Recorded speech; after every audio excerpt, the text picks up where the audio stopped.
Assalamualaikum warahmatullahi wabarakatuh. Salam sejahtera untuk kita semua.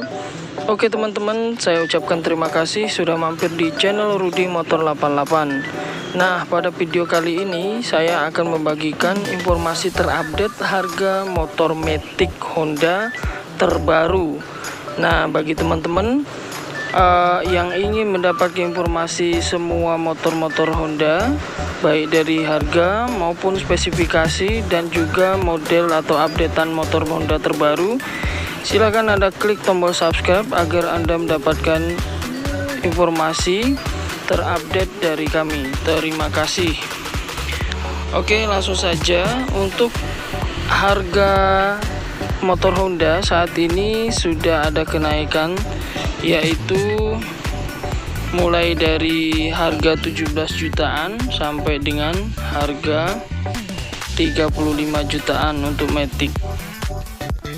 Harga ini khusus untuk wilayah Jawa Tengah ya, untuk harga on the road, jadi sebelum di diskon. Namun untuk informasi bocorannya, diskon untuk di wilayah Jawa Tengah berkisar di antara 800.000 sampai 1.200.000.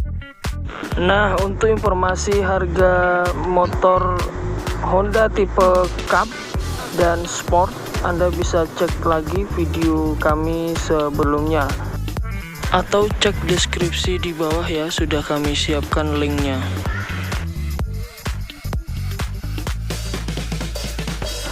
Oke, selamat menyaksikan. Jangan lupa terus dukung channel ini agar Anda mendapatkan informasi yang bermanfaat. Jangan lupa klik tombol subscribe, like dan komen, share video ini agar bermanfaat untuk bersama. Wassalamualaikum warahmatullahi wabarakatuh.